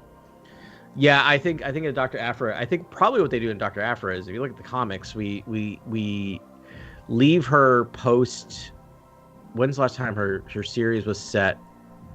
In Return of the Jedi. I mean, we leave her at the end of the dark droids, dark sort of droids. like all that stuff. Yeah. So I guess you probably just tell her story. We know she's alive. You just set it post Return I think of the she's Jedi. living with Sana Staros. You can't do meeting Vader and meet Vader. Yeah, like, you could. Meeting Vader, to me, Aphra and Vader are intertwined. So essentially, if you want Vader back in anything, he actually makes the most sense to be back in an Aphra story. Yeah. And, You absolutely could do it. There's plenty of runway to tell a story that's Aphra, that's even within where the comic run was, because we're not with her every second. That you could have slot in a new. Hey, did either of you guys read the Aphra novel that was based off the comics? That's technically an adaptation, but not to live action. Out of the 150 Star Wars books I've read in the last 2 years, I'm sure it was one of them. I did not read that, but I remember that happened. I'm going to put that on my list, actually, because I think it like starts with her like getting spaced by Vader, and I'm like, pretty close, and like I just remember it's written like a stage play though. Like I think I read it, but I think I have the book literally like an audio. Okay. Isn't it an audio? It's like an audiobook / stage play. Because it shows up on the list of novels, like at the beginning of every Star Wars novel, where they list all the novels. Mm-hmm. That's one of them, and so I always look at that one, and I'm like, it's like the one I haven't read. So I'm like, by Sarah Kuhn. So it's an auto. So it's just to warn you, Ben, it's an audiobook original. That is an adaptation of the thing, and then they showed it. Yeah, and then they. So they just like read the like bubbles from the comics. So I think they a rewrote brilliant it, but writer they attached to. I mean, Karen Gillan and what's the Sly Spurrier run? That second run of comics. Yeah. I got to go back and reread after. If you had Sly Spurrier, Sarah Kuhn writing, and then you have Sean Levy direct Aphra piece. Let's go. Sure. I'm in the theater for that. Yeah. Like I'm there, front row, like whatever, like not front row. Yeah, that's not opening ideal, day. You're like, bang, I'm getting my seat. Yeah. All right. So we have two more here. One is Rogue Squadron. So we're at the dregs now. It's like poor Patty Jenkins. I hope she'll make this movie. I don't know what else she's working on. I feel like she's submitted multiple scripts and they've been like, nope, try again. And I think she just got frustrated and worked on other things. But I don't know what she's doing right now. She got frustrated in the Wonder Woman, her experience on Wonder Woman 1984. Like, I just feel like I could see why she's just like, I need a break from working on a big IP. Yeah. Like, she got kicked in the teeth in that one, is somewhat unfairly. Yeah. It may not be my favorite movie, but like, boy, does that movie take swings. Yeah. And the more I think about the movie, I'm like, wow, that's wild. That movie felt like it was made like 10 years prior, essentially. Yeah. I was like, wow, this movie feels like it was made in like 1998. Yeah. And obviously covering the 80s. Yeah. But I enjoyed it though, and I will say, from like just as a side here, however many hours into this podcast we are, whenever I listen to interviews with these people that make movies, it's like it is just getting beat up from start. It's like they just want to get their creative vision out, and it's just like you're hearing it from all the people involved with the money. You're hearing it from the studio. You're hearing it from the press. You're hearing it from, like, it's just like it's a constant battle to try and get the movie you want to make out there. And I'm just saying, like, hey, I'm just like, let's give these people, they're human beings. It's a tough road, and they're doing their best, and everyone's doing their best. But that's not interesting, like, content though. Like, okay, I mean, like, we're here to be like, you got to feed the beast. Do you guys want something that's more stealth, or do you want something that's more tough? Yeah, that was a brief aside, Grant. Yeah. Like, I just want to say these people are talking people, about but like, no, I don't want to shred these people like they're not human beings when they're actually like very accomplished creators. It's horrible to even cover this stuff and be critical and analytical of it. That's why we're already engaging in it with it. But I'm like, I'm going to go here, and I feel terrible about it. But do you guys want more like stealth, or do you want more? No, like, top you stuff? go. Like, that's just for me. That's just for me, Grant. You follow. Let's also be easy on ourselves, because like I don't think anyone, even if we talked about like Sean Levy and not like necessarily seeing his visions for Star Wars, we did list a ton of things that we liked that he did, right? So it's not like we're sitting here going, he's a horrible director. We will always go kill himself. We're just being critical and thoughtful, and I think we came around and that's just for me, just to say, hey, these people are human beings. And we found a lane, but I agree with you. It's like just I just love that kindness and goodness exists on our podcasts, and we will always be a bastion of that sort of attitude. Which is but we need to be critical as well, it. and that's fine. Yeah, which But- I think we but thread that needle. If we're gonna broach this Listeners, let us topic, if we I don't. almost Let us want to know if we like don't. really get in. Yeah, like, get into really it. Get into it, man. take- I've already, no, take the what I shovel did, out. Grant, was licensing because I said we love you all and you're all human beings. Now we can say whatever we want about them. Exactly. They stopped called listening. They know we licensing. love It's them, so You they're did do good. that. Yeah. All right, do you but, guys like, want this more like Top Gun, or do you guys want this more like a gritty sort of like is it romanticizing fighter like squadron fighting? Yeah, like I think that's the idea. starfighter combat, or is it sort of like in the depths and the bowels of starfighter combat and tactical? I want sort of that, and then space? I want what Battlestar Galactica the reboot gave us, which is like the Viper pilots. Like some of my favorite scenes in that series is when the Viper pilots are just in the ready room, hang out, playing cards with each other, talking to each other, right? And then suddenly alarms come off and they have to switch into fighter pilot mode. Like I want that. Like I want a war movie. You know, this idea of just like downtime and they serve a purpose. What I don't want is Top Gun Maverick, which Top Gun Maverick Very successful, by the way. So no. Yeah, Adam, highly successful. No. Let me. Top Gun Maverick might be a perfect movie. That is a movie I've watched 3 or 4 times now. Like we'll randomly put it on because that movie is well directed. It's like perfectly scripted. But you know what that movie is? That movie is a stealth Star Wars movie because it literally ends with a trench run. They just redo Star Wars in the third act of that movie. They're like, you know what works? Star Wars. We're just gonna do it. Like literally, they have to fly down a canyon and then hit a target, and then bank up. I'm like, yeah, we saw Luke do it. So like, I don't want to see that because now I'm going to see the third iteration of this thing, right? Like, Well, like it's a copy of a copy of a copy. Yeah. But I mean, I think you're talking about tone, right, Grant? And I think ultimately, you're going to get people in cockpits doing crazy stunts and like it's going to be super action packed. But are they smiling and playing beach volleyball, or they're like always wearing their fatigues and ready to engage in the combat missions at all times? I want that. I want them burnt out. Yeah, and, that's the way it should be. Yeah, like, I don't think we're gonna get shaky. beach volleyball. I think don't then know. you get into the I think you might get beach volleyball. Yeah. Honestly.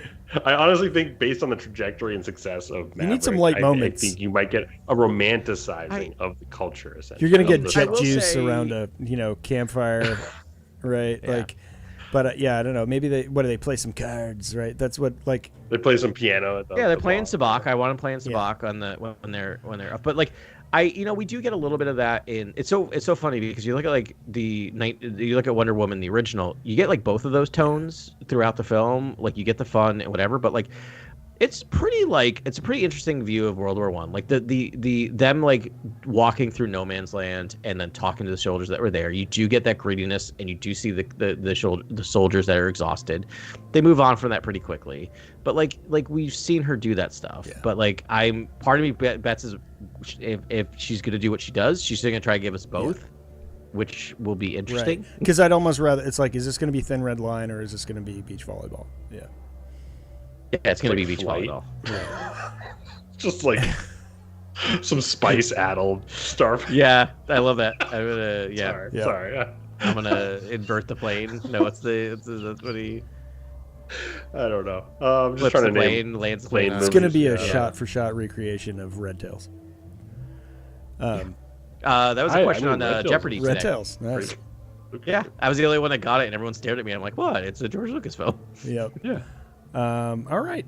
$2,000. I'm just looking at Patty Jenkins' history here. Yeah. What else you got? I mean, the promo was like what set the stage, right? It was like her on an airstrip on a motorcycle driving over to like an F-16. Like that was the teaser trailer we got for the Patty Jenkins Rogue Squadron movie. So it's like that's not really leaving a lot of room to read between the lines. It's just like pure beach volleyball. Yeah. She did direct the Monster. pilot. Yeah, and she directed the pilot episode of The Killing, which is the bleakest show from AMC ever. So she can do gritty, bleak things based on a Danish show, which is even more depressing. And I think a 'cause, Star it's a Wars Danish is show. right in between those, right? Like really bleak and depressing, and then beach volleyball, Top Gun. Who's our guy who wrote the Alphabet Squadron books? Alexander Freed, is that Yeah, right? man, great memory. I was just about to Yeah. say, like, Oh that's man, if the Patty That's all I Jenkins Freed team up, like I'm there, like because like I feel like That was the best version of a starfighter movie. And it was weird because when this was announced, I feel like we were reading Alphabet Squadron. We were like, well, why would we do this again? But I mean, probably because they were getting good feedback on it, and then it's like, well, this is in the pipeline. It was still 3 years out or 4 years out. She has not directed a movie since Wonder Woman 1984. She hasn't directed anything since that. That so really, maybe she's just burnt. Yikes, that's a bummer. Because she's like, you look like a monster in the original Wonder Woman, and like the TV that she's directed. That's a bummer. Like, so yeah. I don't know. She's reinventing the fighter pilot movie right now with Star Wars. I hope so. That takes some time. Yeah. I mean, that really does, I imagine, take some time to really figure out a plot that's not Top Gun or it's not going to be immediately. I would love nothing more than her taking 4 years to write a Star Wars script or any, Right. Yeah. I'm fine with it. It's an incredible IP, and I think you just to be brought in and take your time is fine. She is apparently busy right now, directing a untitled live action Lego film. Oh my gosh, live action Lego. I don't know. That doesn't make sense. She needs money. She's gotta feed the monkey. She's working with Jeff Johns to write a script of her film Cornish and Turn. Wait, Jeff Johns reviving of DC fame, Jeff Johns? Yeah. Yeah, I want nothing to do with it. Yeah, I don't know. Just wanted to make sure. Speaking of, I hate bashing creatives who eventually put things out into the market that are great, and then I'm like, I said this on the podcast like 8 years ago, but it's like, I don't know. I love when someone proves me wrong, right? Like, honestly, especially if I'm negative. Like, prove me wrong. Oh, great. Should live in a society where you can be proven wrong. It's fine. Yeah. All right. Speaking of other people that have taken a really long time to write a script, Rian Johnson, allegedly, and recently he talked about this, is still tabbed to do his own trilogy. And he, but the Knives Out trilogy got in the way. He's like, I'm gonna just do this first. Which is about to come to its end, right? They're about to release the third movie. So Ryan, it's like, and I think he's been sort of thinking about this trilogy in the back of his mind while he's been, working on all these other ones. So this actually could come together pretty quickly. This is my most anticipated project out of all the projects we've discussed this far. And I wasn't the biggest fan of The Last Jedi, but my quarrels are obviously like well debated on this podcast, and they have nothing to do with sort of the messaging and thematics of the film. It's more about just certain decisions. But I think if he's had, again, I think the problem with The Last Jedi is that it's an incredible sort of singular standalone story that's just sandwiched between two films that just feel like they're part of a different thing. And for him to get his own trilogy is very exciting to me. It feels like the ideas can sort of organically grow from beginning to end without any choppiness, which is very fun. I agree. And we've talked about that. I mean, the Knives Out trilogy I thought has been really fun so far. The first two movies I really enjoyed. They're great. And same thing. Yeah. No, super fun movies. I watched both of them, highly enjoyed them. I didn't get ahead of them, which I always appreciate with a mystery movie. I didn't, I had my suspicions. The second one was a little the second was just like, no, it's, you kind of thought it probably was the entire time. But but he did it in a smart way that a lot of whatever. And the thing I like about both those movies is when you rewatch them, they're both fair, meaning that he doesn't cheat with the reveal, that it's there, the clues are there, he's laid it out, and I think that's great. I mean, he has done, you look at his movies like Looper, that I'm not the biggest fan of Looper. Yeah, we've talked Looper, at length, but both of us don't really like them. It makes me feel like you and I both feel a little queasy, icky when I watch that movie, but great world development. Great thought process, super creative. His movie Brick, right, which is a film noir movie that takes place in high school, is just so well done. He could take a concept and work within it in a way. And I think Grant, said it perfectly, where I love The Last Jedi, but boy, does that movie not feel like it fits into the sequel trilogy. It does feel exactly what Grant said. And so I'm on board of just I want to know what he can do where he wholly creates. I think the other place he struggled a little bit was working with already created characters. I felt like he was a bit boxed in, and he had to kind of do stuff with them, and he wanted to do more with them, but he couldn't because it would break the character, he had to work break the story.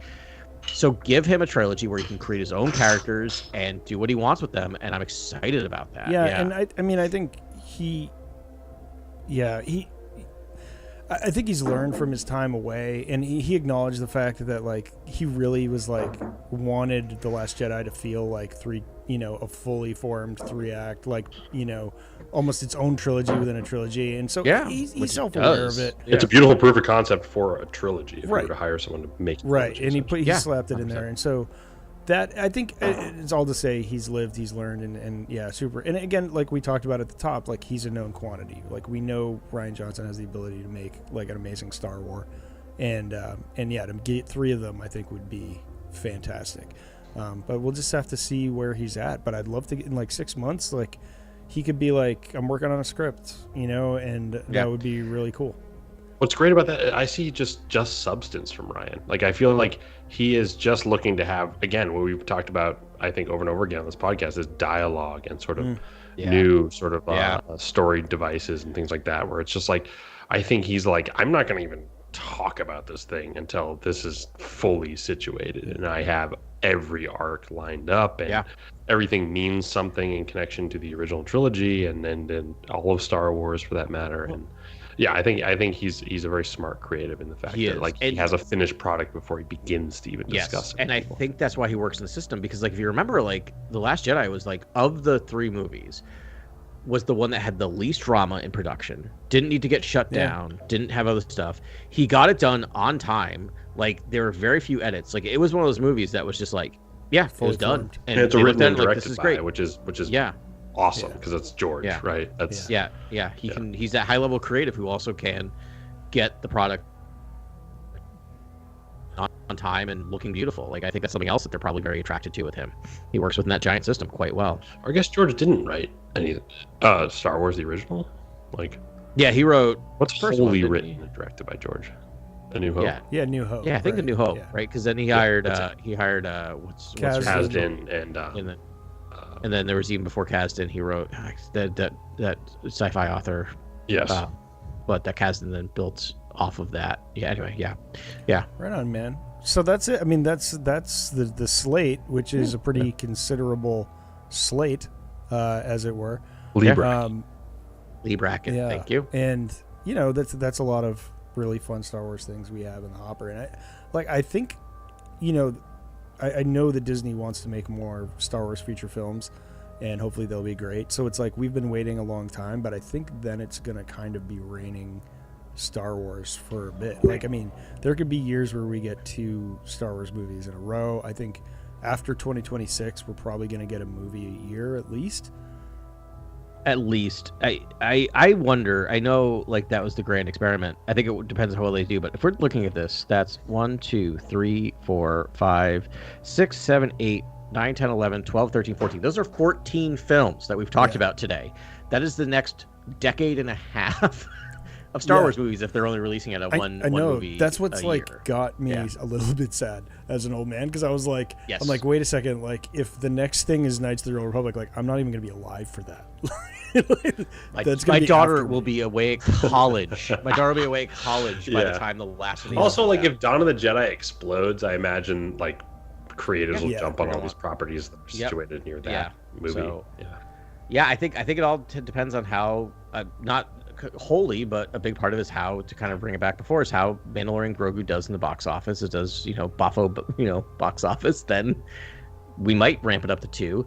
We'll see. I think they're a little gun shy after the Solo issue, which again, the issue with Solo is that they paid 2 directors they paid for 2 They movies. made it twice. They made it twice. And if they made it once and released it and made the box office they did, they would have been fine financially. So some of these should be, that's the other thing too, is the lesson you need to learn is the lesson most of these things do is not everything needs to be $300 million to make. Like some of these need to be less expensive, smaller films, some of them be more expensive, right? Like just it's interesting that there's sort of like margin targets, because it's like it's not like, well, I don't know how to judge it. I guess I don't know how they measure it, but it's like, I guess the Acolyte didn't make enough money, right? But well, the TV is its own thing. Right. It's all made up numbers and fake. And movies, your general rule of thumb with movies is you need to double your budget before you get into profit land. I honestly think all the reporting around the Acolyte is sensationalized, and that Leslie Headland's very much still a part of other sort of development.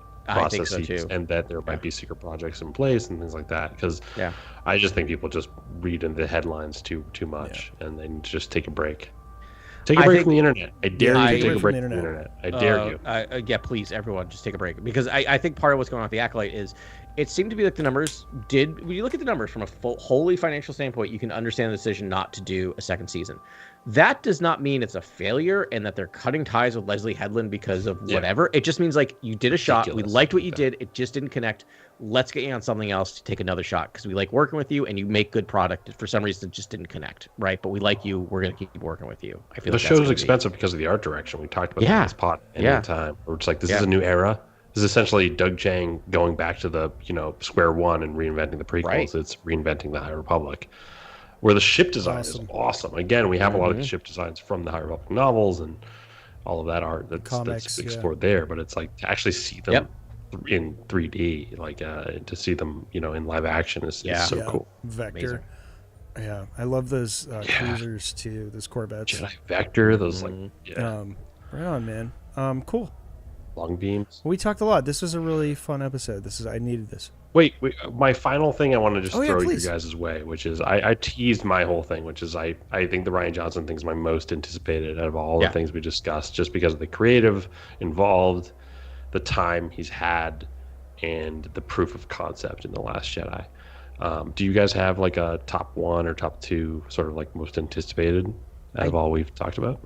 I do, though mine might be a little bit boring.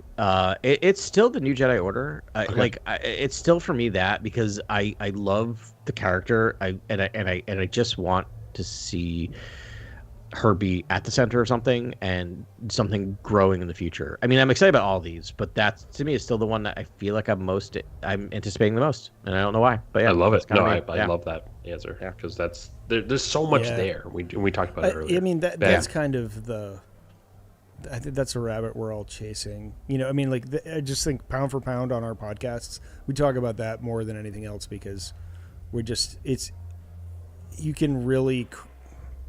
That's not It's even more tangible than the Rian Johnson. Like I love the Rian Johnson idea because I love him as a creative. But with the New Jedi Order, you have an incredible, talented we know actor that we know who's going to deliver quality, and it's almost more tangible. It is, and the way that it's created, if it's done really well, will create a trajectory that could last for decades. Yeah, I think that's part of it too. Is like that's exactly what it is. Yeah, yeah, totally. But so there's a lot weighing on it, but there's a lot of opportunity there. And so to a lesser extent, Dawn of the Jedi, and where also it's like you're still talking about 20,000 years. I mean, that could also be a font of great content in the future as well, depending on how it's created. And I mean, it's going to be like the Silmarillion, which is like, I've just been on a bender of all these like origin story, like, stories from legendary IPs, like novel IPs and fantasy IPs and stuff. It's just like cozy time for me, and like that's what this is. So I'm gonna just say that Dawn of the Jedi, man, Mangold and Willimon, like that's a great combo. Such a good combo. Just tell like a wild, fun, vast, slow, like beautiful story. And I am excited for that one. I'm waiting to see the Bob Dylan biopic by Mangold to make my final sort of judgment about any upcoming project for him. I mean, he's made, Logan is probably the best superhero movie ever. Like on my Letterboxd, I think it's like 2 or 1 for my superhero list, which is like, that's astounding. Like the Mangold made the best superhero movie and then is just known for so many other incredible films, it's like, and then, with the Bob Dylan biopic, I'm just waiting to kind of watch that and see that and understand more of what's going on with him as a creative. But I think that's a really good choice because Bo will. And like, part of me thinks the whole Kinberg thing is like this announcement is like they have very close ties with him, and they're like, hey, can we just announce something with you to buy time for Mangold and his schedule and Bo Willimon because they have something that's incredible that's basically ready to serve up, and we're just waiting for Mangold to have time to direct it essentially. I'm very excited really about that. Weird timing. Like I wonder, it's like they gave us that list. Remember when like 9 shows came out? We talked about it earlier in this pod, right? I mean, that was in the middle of the pandy. It's almost like Lucasfilm's like, hey, let's give you guys something to be happy about and to look forward to and be excited about in the future. And I wonder, like, if they're like, hey, don't worry, there's going to be more Star Wars. Yeah, I think that's a big part of it. Yeah. Today's like a weird, it's an auspicious time to announce yet another trilogy. Yeah. Yeah. Look, I don't know, there are good things happening. Yeah. There are good things happening. How about that? Yeah. Put a little good into the world when you can. For sure. Yeah. That's right. And escape to a galaxy far, far away. Yeah. and then always you're able to escape. And it's always, heals my soul to sit down at the cantina in the galaxy far, far away with you two. Hey, this is the thing I've been looking forward to. Likewise, I gotta say this week because I could kind of just shut my brain off from something else and talk about this. Yeah. Yeah, we always just dive into it, and then it's just all it is the galaxy far, far away. Yep. It's a great time. It's more refreshing than a Jedi meditation. Yeah, I mean, it's wild. There's a reason we've done this almost 400 times. Yeah. 365. I think this is technically if you're a core world news head. Yeah. We're having the time of our lives. Hopefully, we're giving you some distraction as well. Listeners at home, we're very grateful for you. Thanks so much for listening. I love drinking. Come join us at the cantina next time for Cantina Chronicles.